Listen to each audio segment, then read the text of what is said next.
Hello guys, welcome back to another video. आज की video में हम आपको बताने वाले बैंड तो अबे हट। So hello guys, welcome back to another video. आज के वीडियो में हम लोग आपको बताने जा रहे हैं बैंड शन के रिगार्डिंग। जी हाँ, आप सभी लोगों को पता होगा कि शोएल लॉन्डा हमारा एंटर कर चुका है हेवनली टॉम के अंदर में, और वहाँ पर अब वो मिला था किंग यान से। हुनली वगैरह को उसने बेवकूफ़ बनाया, फिर फाइनली उन लोगों ने उस टेरिफाइंग ट्रबल को पार किया, वो मेरा मतलब टनल को। आप लोगों को पता होगा कि उसके अंदर में कई सारे एंशिएंट डिवाइन इंसेक्ट्स मिले थे जो कि ऑलमोस्ट सभी तरीके की दोगी उसको ऑब्जर्व कर ले रहे थे। मतलब किसी भी कल्टीवेटर की ठाट बराबर औकात नहीं है कि वो उसे बच सके। लेकिन शोएन के पास में था हुकुम का इक्का, जिसके भरोसे उसने मेरी पूरी जिंदगी काट दी है, और वो कुछ और नहीं है बल्कि है हेवनली फ्लेम्स। और वहाँ पर शोएन एक लौता नहीं था जिसके पास में हेवनली फ्लेम्स थे। वहाँ पे दो और कल्टीवेटर्स थे जो लोग हेवनली फ्लेम्स को पोजेस करते हैं, जिनकी रैंकिंग 8 और 10 हेवनली फ्लेम्स थी। इसके रिगार्डिंग मैंने पूरी डिटेल में एक्सप्लेन कर दिया इस वीडियो के अंदर में, आप लोग जाके इसे चेकआउट कर सकते हैं। और फिर इन दोनों कल्टीवेटर्स की मदद से शोएन ने वहाँ पे फाइनली सभी लोगों को बचा लिया। इन लोगों को बचाने के बाद जैसे ही सभी लोग बाहर आते हैं तो सभी लोग अपने अपने रास्ते चले गए। तो अब चलिए जानते हैं कि आखिर हम लोग का शोएन का क्या प्लान है थर्ड लेवल के अंदर में। जैसे ही वो सभी लोग उस टनल के बाहर आते हैं तो सभी लोगों ने बताया कि अब हम लोगों को यहाँ पे कल्टीवेट करना है, क्योंकि थर्ड लेवल की जो स्पिरिचुअल एनर्जीज है वो बाकी सभी जगह के मुकाबले बहुत ज़्यादा डेंस है, और कोई भी यहाँ पे कल्टीवेट करता है तो उन्हें काफ़ी ज़्यादा बेनिफिशियल होगा, जिस वजह से सभी लोग कल्टीवेशन करने के लिए चले गए थे। लेकिन यहाँ पे शोएन का एक लौता जो प्लान था उसी पे वो टिका हुआ था।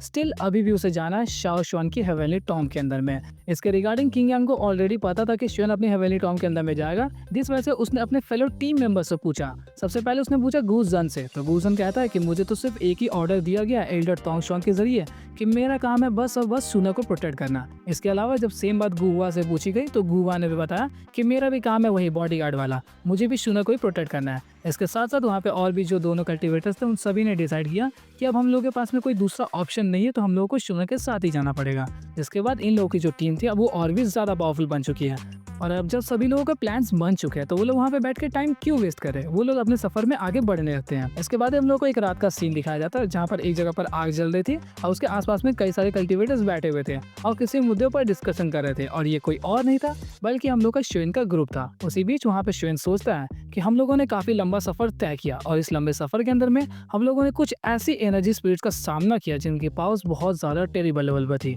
वो लोग 9 स्टार डोजन होने के बावजूद भी इतने ज्यादा पावरफुल थे कि हम लोगों को लगभग पछाड़ दे रहे थे।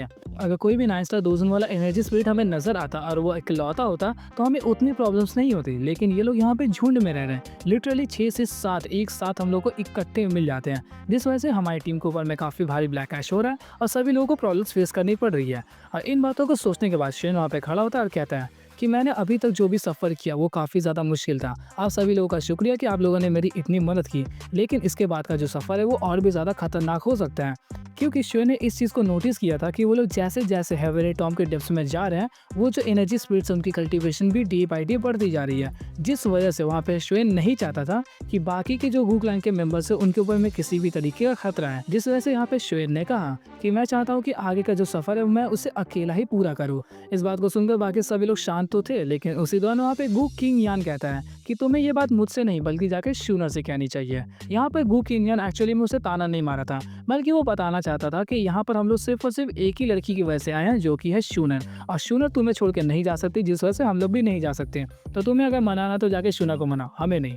जिसके बाद वहाँ पे शूनर कहती है जब हम लोग इतने सारे खतरों का सामना करके इस जगह पे पहुंच चुके हैं तो इसके बाद के सफर को आप अकेला पूरा करने के लिए कह रहे हैं, ये तो बिल्कुल गलत है। हम लोग सुख दुख में हमेशा साथ रहेंगे। और काफी भारी डायलॉग मार दिया, शेन उसको झेल नहीं पाता। जिसके बाद उसने वहाँ पे कुछ कहा नहीं और बस शांत हो गया। इसके बाद ही वो लोग प्लान्स बनाते हैं कि अब और भी ज्यादा डेप्थ्स में कैसे जाए, क्योंकि इतनी सारी प्रॉब्लम्स को फेस करने के बाद अगर वो लोग डायरेक्टली रश इन करते हैं तो उन्हें काफ़ी ज़्यादा प्रॉब्लम्स होगा, जिस वजह से उन लोगों ने वहाँ पे इंस्पेक्शन बैठाया। सभी लोग बस देखने जा रहे थे कि कौन से डायरेक्शन में कितने ज़्यादा पावरफुल एनर्जी स्पिरिट्स हैं। इसी बीच गुवा और गुजन को भेजा जाता है दो अलग अलग डायरेक्शंस में इंस्पेक्शन करने के लिए। इसके साथ साथ शोएन अपनी स्पिरिचुअल परसेप्शन की मदद से काफ़ी दूर तक ऑब्जर्व कर पा रहा था कि कितने पावरफुल वहाँ पे एनर्जी स्पिरिट्स मिलेंगे। थोड़ी देर बाद ही जब गुजन और गुवा वापस आते हैं तो वो लोग बताते हैं कि इन दो डायरेक्शंस के अंदर में काफ़ी ज़्यादा पावरफुल एनर्जी स्पिरिट्स हमें महसूस हुए, जिस वजह से हम लोग इधर में नहीं जा सकते। और तो और इधर में जो एनर्जी स्पिरिट्स थे वो लोग काफ़ी ज़्यादा नंबर्स में भी थे। इसके बाद उन लोगों ने प्लान बनाया कि इन दो डायरेक्शंस पे तो नहीं जा सकते हैं। इसी बीच शोएन ने जिस तरफ में अपने रेडार को बढ़ाया था और वहाँ पे जब उसने ऑब्जर्व किया तो उसे वहाँ पे एक पावरफुल एनर्जी स्पिरिट नजर आया जिसकी पावर्स ऑलमोस्ट बैंशन लेवल पर थी, और उसके पास में 4 बॉडीगार्ड थे। जिस वजह से शोएन ने प्लान बनाया कि हम लोग इस डायरेक्शन में भी नहीं जा सकते हैं। तो फाइनली उन लोगों ने वहाँ पे डिसाइड किया कि साउथ वेस्टर्न रीजन जिधर में ज़्यादा एनर्जी फ्लक्चुएशंस नहीं हो रही है, हम लोग उसी डायरेक्शन में जाएंगे और यहाँ पर काफ़ी कम एनर्जी स्पिरिट्स मिलने की संभावना भी है। जिस वजह से वो सभी लोगों ने फाइनलाइज किया कि हम लोगों को जाना है साउथ वेस्टर्न रीजन की तरफ में, और वो लोग उस दिशा में जाना शुरू कर देते हैं। जैसे ही वो लोग उसकी तरफ में और भी ज़्यादा डेप्थ में जा रहे थे, तभी सडनली वहाँ पर उन्हें एक पावरफुल टेरिबल एनर्जी महसूस होती है। शोएन इस चीज़ को देख के काफ़ी ज़्यादा चौंक गया। इनफैक्ट बाकी सभी लोग भी चौंक गए, क्योंकि उन्होंने एक्सपेक्ट नहीं किया था कि इधर में इतनी ज़्यादा पावरफुल एनर्जी फ्लक्चुएशंस हो सकती है। और वो लोग इस चीज़ को ऑब्जर्व करते तब तक वो लोग उस जगह पे पहुंच चुके थे कि उनके सामने एक एनर्जी स्पिरिट अपीयर हो गया, और वो एक जगह पे बैठा हुआ था काफ़ी बड़ा सिंहासन के ऊपर में, और वो बस देख के कहता है, कौन है जो मेरी जगह पे घुस आया है। इस बात को सुनने के बाद सभी लोगों के वहाँ पे रोंगटे खड़े हो गए, क्योंकि वो लोग समझ सकते थे कि ये जो एनर्जी स्पिरिट है उसकी पावर्स कितनी ज़्यादा टेरिबल लेवल पर है। इस एनर्जी स्पिरिट को देख के वहाँ पे शूनर बताती है कि ये जो एनर्जी स्पिरिट है इसकी पावर्स को हम लोग एक ट्रू दोशन के बराबर तो नहीं मान सकते, मतलब इसकी जो पावर्स है वो दोशन लेवल से कम है। तभी उसी दौरान वहाँ पे शोएन कहता है बैंशन। इस बात को सुनने के बाद वहाँ पे सभी लोग काफ़ी ज़्यादा घबरा गए, क्योंकि गू किंग की जो पावर्स है वो स्टिल अभी भी 9 स्टार दोजुन के पास में, और शूनर भी 9 स्टार दोजुन है। अपनी जो करंट लाइनअप है उसकी मदद से शोएन किसी भी पावरफुल एनर्जी स्पिरिट से लड़ सकता है, लेकिन एक बैंशन और एक दोजुन के बीच में काफ़ी ज़्यादा गैप होता है, और शोएन कभी भी एक्सपेक्ट नहीं कर रहा था कि वो एक ऐसे एनर्जी स्पिरिट से यहाँ पर मिलेगा। जब सभी लोगों को इस एनर्जी स्पिरिट की कल्टीवेशन के बारे में पता चलता है, तो गू किंग वहाँ पे कहता है कि हम लोग इकट्ठा मिलकर लड़ेंगे, फिर भी हम लोग इससे नहीं लड़ सकते, जिस वजह से हम लोगों को भागना चाहिए। और वहाँ पर गू किंग ने कहा कि हम लोगों को अलग अलग डायरेक्शन से भागना पड़ेगा ताकि ये हमें पकड़ ना सके, जिस वजह से वो लोग काफ़ी तेज़ी से अलग अलग डायरेक्शन से भागना शुरू कर दिए। लेकिन वो एक बैंशन है। अब तुम लोग जानते हो कि बैंशन की पावर्स कितनी ज़्यादा होती है। उस लॉन्डे ने लिटरली उसके आसपास के स्पेशल ड्रिफ्ट को वहाँ पे कंट्रोल किया, और उस डिसऑर्डर्ड स्पेस के अंदर में उन सभी लोगों को फंसा देता है। मतलब वो लोग बस सोचे ही थे, उतनी ही देर में वो लोग फंस भी गए। उनके पास में मौका भी नहीं मिला कि वो लोग यहाँ से भाग सके, और तुम्हारी द मोस्ट पावरफुल शूनर भी फंस गई थी, वो भी वहाँ पे कुछ नहीं कर पा रही थी। इसी दौरान वो वहाँ पे उन सभी लोगों की तरफ बढ़ते हुए कहता है, हाँ इंसान, मैंने काफ़ी दिनों से इंसानों की इस खून की सुगंध को नहीं सूंघा था, आज फाइनली मैं इन सभी लोगों को मारकर इनका खून पी जाऊंगा। काफ़ी डरावना डायलॉग था, मुझसे नहीं बोला गया, लेकिन तुम लोग बस फील कर लेना कैसे मैंने फील किया था।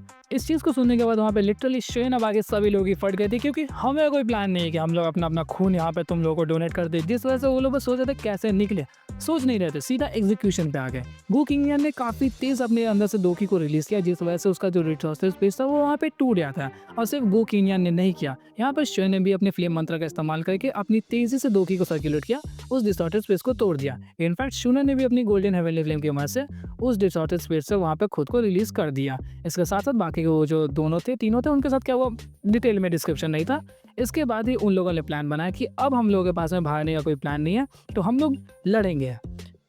मैं बस सोच रहा हूँ, इनके पास में ऑप्शन नहीं था, और ठीक है क्या करे, लड़ ही लो तुम लोग। तो इसके बाद उन लोगों ने लड़ना शुरू किया। सबसे पहले कौन जाएगा था, मोस्ट पावरफुल वन? नहीं, गू किंग जाता है वहाँ पर। गू किंग ने काफ़ी तेज़ हमला किया और उसने आसानी से एक बार में एक ही झटके में हटा दिया। अबे हट।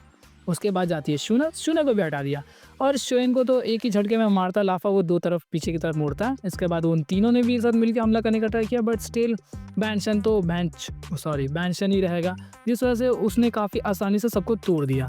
इसके बाद जब सभी लोग मार खा रहे थे, तब वहाँ पे गू हुआ कहता है कि मैं जब पिछली बार हेवेली टॉम में आया था तब उस दौरान मैं मरते मरते बचा था, लेकिन इस दौरान मुझे लगता है कि मैं मरूंगा। और तू सही कह रहा, तू मरेगा ही साले, तू रुक, अभी देखते जा थोड़ी देर बाद। इसी बीच तुम लोगों ने एक सीन देखा होगा कि एक बड़े से जानवर के ऊपर में छोटे छोटे जानवर कूद रहे होते हैं, उसको कुछ नहीं होता। सेम वैसे ही सिचुएशन चल रहा था, और वहीं पर गू हुआ कहता है कि कितनी पावरफुल एनर्जी है इसकी, मैं इसके पास भी बिल्कुल जा भी नहीं पा रहा हूँ, आखिर ये है कौन? तभी वहाँ पे बैंशन कहता है कि मैंने काफ़ी दिनों से खून नहीं पिया, और फाइनली मुझे लगता है कि खून का टेस्ट मैं काफ़ी दिनों बाद टेस्ट करूँगा। इसे सुनने के बाद वो लोग और भी ज़्यादा डर गए, और जस्ट इस बात को सुनकर वो लोग वहाँ पे डरे ही थे, तभी उसके हाथ में आ जाता है एक स्कीमीटर। जिसको नहीं पता स्कीमीटर क्या होता है, मैं बता दूं कि वो एक्चुअली में एक तरीके का तलवार होता है, जो कि ऊपर की तरफ में ब्रॉड होगा, नीचे की तरफ में हल्का सा पतला होगा, और एशियन कंट्रीज़ में इसका काफ़ी ज़्यादा इस्तेमाल किया जाता है। अगर मुझे वो पिक्चर मिल गई तो मैं तुम लोगों को वहाँ पर लगा दूंगा, तुम लोग देख लेना। जैसे उन लोगों ने स्कीमीटर को देखा, वो लोग समझ गया अब तुम मरे भैया, हमें कोई भी नहीं बचा सकता। तभी वहाँ पर एक जन, पता नहीं कौन, शायद से गुआ ने फिर से पूछा कि आखिर ये है कौन, क्यों मारना चाहता है हमें? बकवास सवाल था, मुझे पता है, लेकिन उसी दौरान ये सवाल जो था उसके लिए काफ़ी ज़्यादा काम का आ गया। उस बैंशन ने बताया कि मुझे ठीक याद नहीं है, मैंने काफ़ी दिनों से खुद का नाम वहाँ पे बुलाया नहीं है, जिस वजह से मुझे याद नहीं आ रहा मेरा नाम क्या था, लेकिन शायद से मुझे शेन शू दाओ कहते हैं।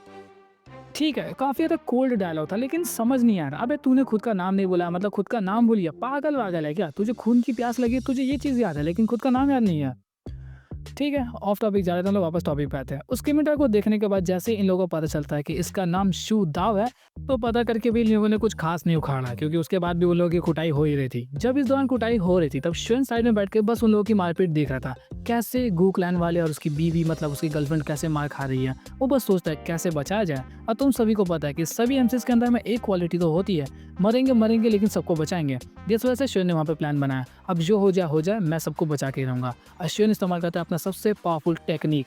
एंग्री बुद्धा लोटस नहीं था वो, एक्चुअली में एंग्री बुद्धा लोटस एक अटैक है, टेक्निक नहीं है। एक्चुअली में श्वेन ने जो इस्तेमाल किया वो था स्काई फायर 3 मिस्टीरियस चेंज। जैसे श्वेन ने अपने स्काई फायर 3 मिस्टीरियस चेंज को वहाँ पे इस्तेमाल किया, उसके साथ साथ उसने वहाँ पे हेवंस क्रिएशन पाम को भी इस्तेमाल करना शुरू कर दिया था। इस चीज़ को वहाँ पे सेंट शू दाव ने नोटिस कर लिया, जिस वजह से उसने एक ही झटके में सभी लोगों को हटा दिया और फिर पहुँच जाता है श्वेन के पास। श्वेन ने ऑलमोस्ट अपने स्काई फायर 3 मिस्टीरियस चेंज के थर्ड वर्जन को अचीव कर लिया था। इसके साथ साथ उसके हाथ में हेवंस क्रिएशन पाम भी पूरी तरीके से लगभग क्रिएट हो गया। उसी दौरान वो जो सेंट शू दाव था उसके सामने पहुंच चुका था और ये जो मोमेंट है वो काफी ज्यादा स्लो डाउन हो जाता है। दूंगा इसके अंदर में ऑफकोर्स होगा। सेंट शू दाव के हाथ में वो जो स्कीमेटार था उससे एक हमला होने ही वाला था। इसके साथ साथ श्वेन के हाथ में हेवंस क्रिएशन पाम भी उसकी तरफ में बढ़ने वाला था। एकदम धीरे धीरे करके पास आ ही रहे थे, एकदम आ ही रहे थे, जस्ट आने ही वाले थे, बस किस होने ही वाला था। उसी दौरान श्वेन का जो सिर था उसके माथे के ऊपर में एक चीज ग्लो करता है। जैसे ये चीज़ वहाँ पे ग्लो करे, सेंट शू दाव वहाँ पे रुक गए। उन्होंने अपने हमले को वहीं पर रोक दिया। मुझे पता है तुम लोग कंफ्यूज्ड नहीं हो, लेकिन तुम्हारा लौंडा कंफ्यूज था, श्वेन वहाँ पे फुल कंफ्यूज्ड कि आखिर यहाँ पे हुआ क्या। तो वहाँ पे सेंट शू दाव कहते हैं तुम शाओ क्लैन से हो। इस बात को सुनने के बाद श्वेन वहाँ पे और भी ज़्यादा कंफ्यूज हो गया कि आखिर इन्हें कैसे पता कि मैं शाओ क्लैन से हूँ। इसके बाद शू दाव ने वहाँ पे ज़्यादा कुछ नहीं कहा, बस उन्होंने कहा कि खुद को लकी समझो और चुपचाप यहाँ से चले जाओ। अगर तुम लोग इस रास्ते से जाते हो तो तुम लोग काफ़ी आसानी से हेवनली टॉम के पास में पहुँच जाओगे। इसके साथ साथ किसी भी तरीके की एनर्जी स्पिरिट तुम्हें नहीं मिलेगी। इस बात को सुनने के बाद वहाँ पे श्वेन अभी भी कंफ्यूज था, लेकिन जब मौका मिल रहा तो हम लोग छोड़े क्यों, वो लोग चुपचाप वहाँ से भागने का प्लान बना लेते हैं। जिसके बाद वो लोग उस तरफ में जाना शुरू कर दिए। अब मैं बताता हूँ कि आखिर शू दाव वहाँ पे रुके क्यों। शू दाव एक्चुअली में वहाँ पे इसलिए रुकते क्योंकि उनके माथे के ऊपर में वो शाओ क्लैन का टैटू नजर आया और जब उन्हें ये टैटू दिखता है तब वो पहचान लेते हैं कि ये शाओ क्लैन से बिलोंग करते हैं। इसके साथ साथ उसने ये सोचा कि क्या शाओ क्लैन के सभी मेंबर्स मर नहीं गए थे, लेकिन ये लौंडा जिंदा कैसे है। और जब उसे ये शाओ क्लैन का टैटू देखता है तो उसने उसे छोड़ दिया, क्योंकि एक पावरफुल प्रेजेंस है जिस वजह से यहाँ पे शू दाव उसको कुछ नहीं कर सकता। तुम लोग कमेंट करके बताओ वो कौन है। इसके बाद ही जब श्वेन आगे की तरफ में बढ़ रहा था तो उसके मुंह पे अभी भी वो कंफ्यूजन थी। तो इसी दौरान गू किनयान आके उसे एक ऐसी बात बताता है जिसे सुनकर उसकी पैंट फट गई। और ये पैंट फटने वाली बात मैं नेक्स्ट वीडियो में बताऊंगा। तो आई होप कि आप लोगों को वीडियो अच्छी लगी होगी। अगर अच्छी लगी हो तो प्लीज़ लाइक कर दो। ऑलमोस्ट 400 से 500 लाइक्स होंगे तो थोड़ा देखने में अच्छा लगेगा, आप लोग लाइक कर देना। तो मिलता है आपसे नेक्स्ट वीडियो में, तब तक के लिए गुड बाय।